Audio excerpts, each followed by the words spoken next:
गोपी राजभर जी अपने बयानों के लिए सबसे ज्यादा जाने जाते हैं, लेकिन बात आज महाकुंभ की हो रही है, महासम्मेलन की हो रही है। सबसे पहले मैं रिपब्लिक के मंच पर आपसे यही समझना चाहूंगी, मुख्यमंत्री योगी आदित्यनाथ भी यहां पर मौजूद थे, तैयारियों को लेकर के भी उनसे चर्चा हुई, लेकिन महाकुंभ की तैयारियों को लेकर के आपकी तरफ से पहले तो प्रतिक्रिया चाहूंगी और उसके बाद टीका टिप्पणी जो हो रही है महाकुंभ की तैयारियों पर, उसके बारे में भी हम बात करेंगे। देखिए, तैयारियों को लेकर के सबसे पहले तो टीका टिप्पणी करने वाले लोगों को सोचना चाहिए कि जिस देश के प्रधानमंत्री खुद जाकर के महाकुंभ की तैयारी को लेकर के उन्होंने जो वहां भ्रमण करके एक एक चीज को देखा,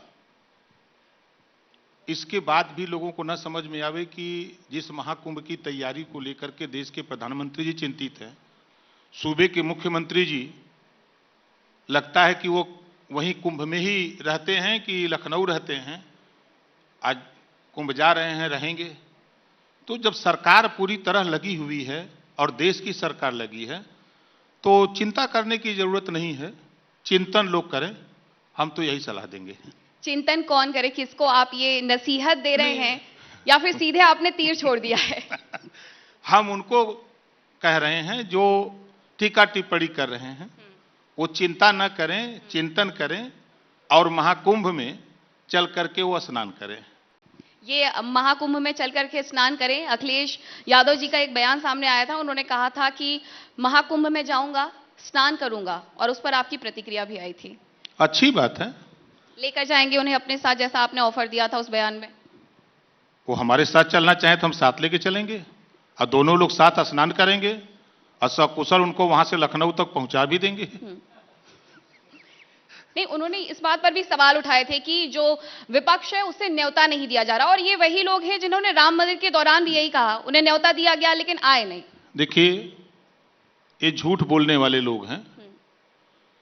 पूरा देश जानता है कि जब भगवान राम का मंदिर अयोध्या में बना तो वहां दर्शन करने के लिए, पूजन करने के लिए हमारे सूबे के स्पीकर महोदय ने 403 विधायकों को निमंत्रण दिया और विधानसभा के अंदर उस समय माननीय अखिलेश यादव जी विधायक थे, विधायक दल के अपने नेता थे, प्रतिपक्ष के नेता थे, लेकिन उस न्योता को उन्होंने स्वीकार नहीं किया।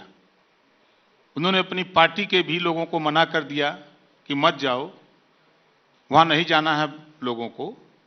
अगर वो इस बात को कह रहे हैं कि न्योता नहीं मिला, मैं तो खुद न्योता बांट रहा हूं, अगर उनको अभी तक नहीं मिला है तो हम न्योता पहुंचा देंगे, अगर ये बात वो कह रहे हैं। हम लोग देखिए भेदभाव नहीं करते, हमारी सरकार भेदभाव नहीं करती। एक सूची जो बनी हुई है, निमंत्रण किसको किसको देना है, सबकी ड्यूटी लगी है। अभी मैं खुद कल शाम को देर रात मैं लौटा सिक्किम, मैं और माननीय जीपीएस राठौर जी मंत्री जी के साथ हम लोग सिक्किम गए थे। वहाँ गवर्नर जी को निमंत्रण दिया गया, चीफ मिनिस्टर को निमंत्रण दिया और कल शाम को हम लोग आए हैं। अभी फिर दिल्ली जा रहा हूँ निमंत्रण देने के लिए। तो माननीय मुख्यमंत्री योगी आदित्यनाथ जी के नेतृत्व में सभी मंत्रियों की ड्यूटी लगाई गई है कि कहाँ किसको निमंत्रण देना है। बाकायदे हम लोग अपना निमंत्रण लेकर के वहाँ जा रहे हैं और दे रहे हैं। अब कोई निमंत्रण न ले तो हम लोग क्या करेंगे? निमंत्रण ठुकरा दिया। अब अगर उनके दिमाग में कि हमको नहीं मिला, लेकिन मेरे समझ से निमंत्रण उनके यहाँ गया हुआ है, वो इस तरह बोल रहे हैं खाली चर्चा में बने रहने के लिए और कोई बात नहीं है। चर्चा में बने रहने का जो आपने जिक्र किया, 2013 में महाकुंभ सबने देखा क्या हुआ। अब 2025 में जब महाकुंभ हो रहा है, सरकार बदल चुकी है, प्रदेश के मुखिया भी बदल चुके हैं, उसमें हम देख रहे हैं कि कुछ पीडीए पत्रकार बनके उनकी तरफ से ट्वीट किए जा रहे हैं जिसमें कुछ बिजली के खंभों के बारे में जिक्र किया गया कि देखिए बिजली के तार नहीं लगे, पांटून पुल नहीं बने हैं। मैं खुद पिछले 1 महीने से प्रयागराज में रह रही हूं, काम देख रही हूं वहां पर, और हमने रिपब्लिक भारत पर वो सारी तस्वीरें भी दिखाई कि देखिए पांटून पुल जो है वो बन के तैयार हो चुके हैं। जो खंभों की फोटो उन्होंने लगाई वही खंभों की जगह से जाकर के हमने रिपब्लिक भारत ने ग्राउंड रिपोर्ट तैयार की कि तार खड़े हो चुके हैं।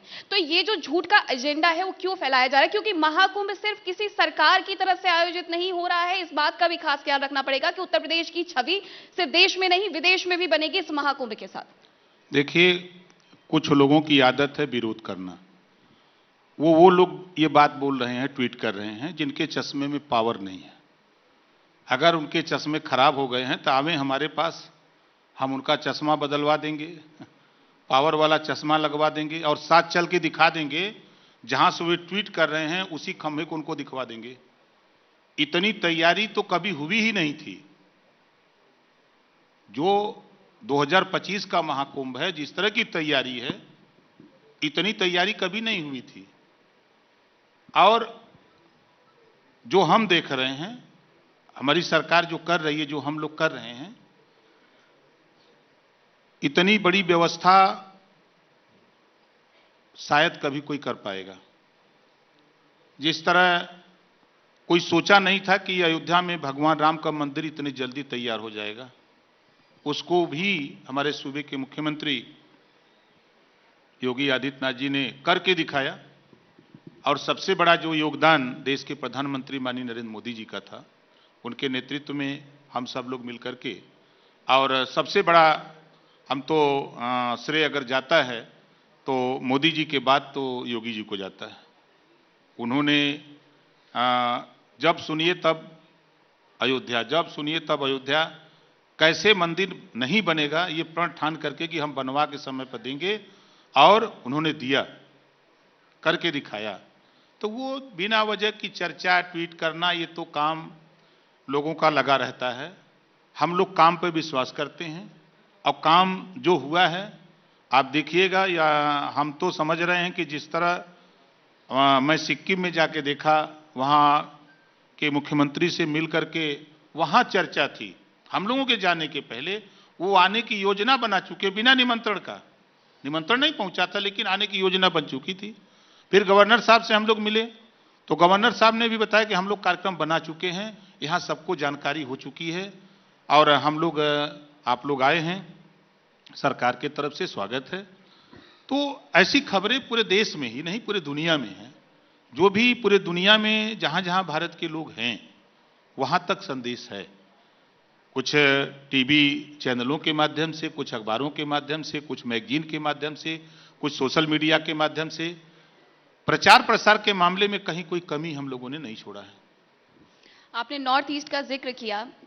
मैं आपको बताती हूं कि जब मैं वहां पर अभी कवरेज कर रही हूं रिपब्लिक भारत की तरफ से, तो मैंने वहां पर एक चीज देखी, और नॉर्थ ईस्ट का जो एक शिविर है वो लगा हुआ है वहां पर, और उन्हीं से मेरी बातचीत हुई। केशवानंद जी जो उस शिविर के महामंडलेश्वर हैं, उनका कहना था कि मीनाक्षी ये पहली बार है जब महाकुंभ में नॉर्थ ईस्ट रह रहा है। मतलब आज तक ऐसा हुआ नहीं है। ये एक बड़ी उपलब्धि है कि देखिए देश में कहीं पर भी कोई छूट ना जाए, उसे भी हम महाकुंभ में लेकर के आ रहे हैं।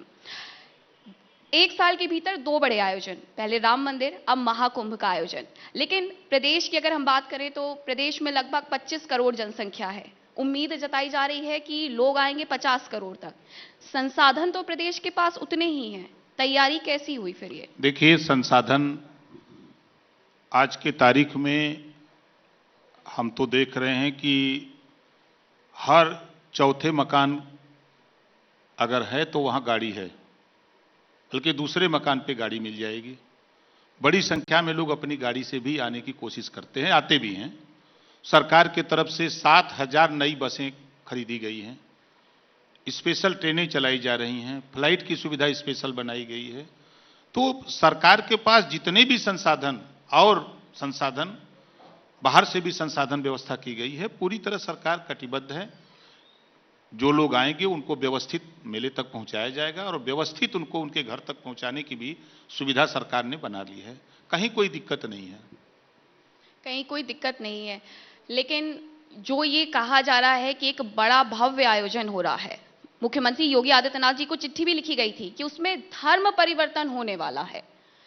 तो हिंदुओं के धार्मिक अनुष्ठानों में धर्म परिवर्तन कब से होने लगा? और ये कौन लोग हैं जो जिनका कोई लेना देना नहीं है महाकुंभ से, वो भी सामने आकर के बयानबाजी कर रहे हैं? देखिए, कुछ लोगों की आदत है, जैसे हम लोग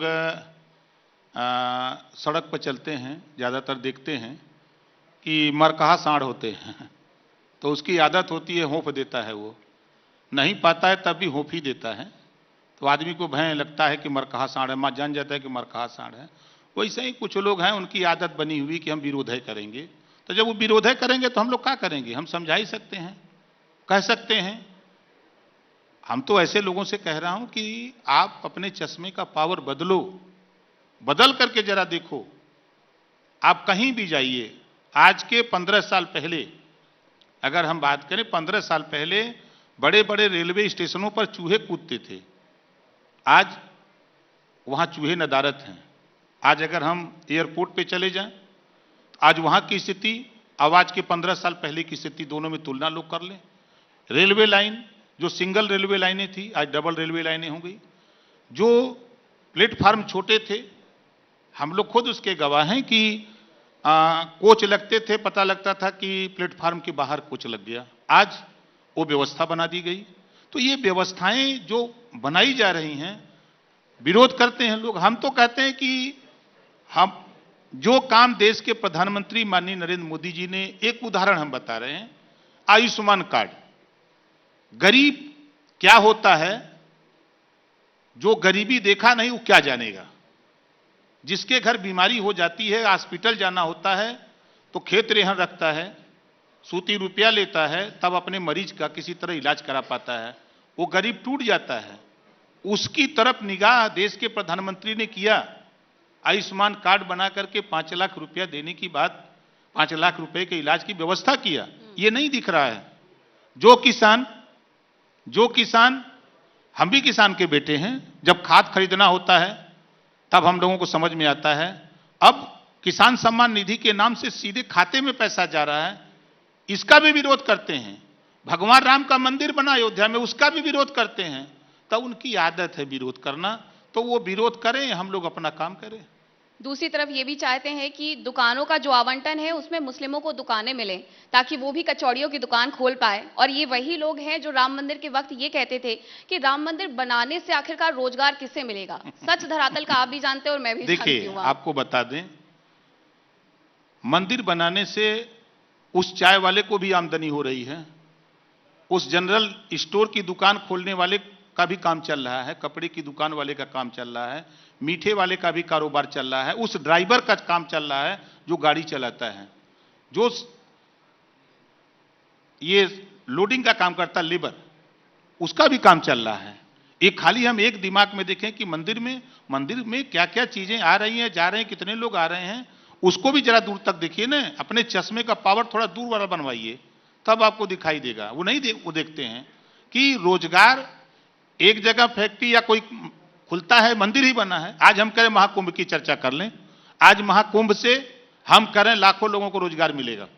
वहां से जब से काम चालू हुआ है, काम हो रहा है, तो मजदूर तबका काम कर रहा है, अधिकारी काम कर रहे हैं, सारे लोग लगे हैं काम कर रहे हैं, तो कहीं ना कहीं एक रोजगार सृजित हो रहा है। ये नहीं समझ में आ रहा है कि वहां रोजगार भी है। भाई हम कह रहे कि माली अगर माला भी वहां व्यवस्था कर रहा है तो वो भी तो कारोबार है, उसका भी तो कारोबार है। जो किसान खेत में फूल उगा रहा है, उस फूल उगाने वाले किसान को भी तो प्रॉफिट है, वहां तो नहीं देख रहे हैं। और उस घर में जो धागे में माला फूल को गुथता है, वो भी तो आमदनी उसकी हो रही है, वहां तक तो नजर नहीं है। नजर खाली है कि महाकुंभ सही नहीं हो रहा है, गड़बड़ हो रहा है। अरे भैया, जब आपकी सरकार थी, आप अपनी सरकार में देख लीजिए कि हमने क्या किया था, आज क्या हो रहा है, इसी पे तुलना कर लीजिए तो समझ में आ जाए। उत्तर प्रदेश में क्योंकि 144 बाद जो शुभ मौका आया है, शुभ आयोजन हो रहा है, इस आयोजन के माध्यम से जैसा कि आपने जिक्र किया कि लोगों को वहां पर रोजगार मिल रहा है, जो उत्तर प्रदेश की आर्थिकी को ट्रिलियन में बदलने का लक्ष्य रखा गया है, क्या वो इसके माध्यम से भी पूरा होगा? देखिए, आपको बता दें कि लक्ष्य बड़ा बना के चलना चाहिए, तभी हम सफल होंगे। हम अपना उदाहरण बता दें, अगर आपके सवाल पे हमने मन बनाया, लोगों ने टिप्पणी करना शुरू किया तर्क वितर्क कि प्रधान नहीं बनेगा। हम उनकी बात पर नहीं गए, लेकिन मैंने कहा कि मैं प्रधान बनाऊंगा, जिला पंचायत बनाऊंगा और एमएलए भी बनूंगा और मिनिस्टर भी बनूंगा।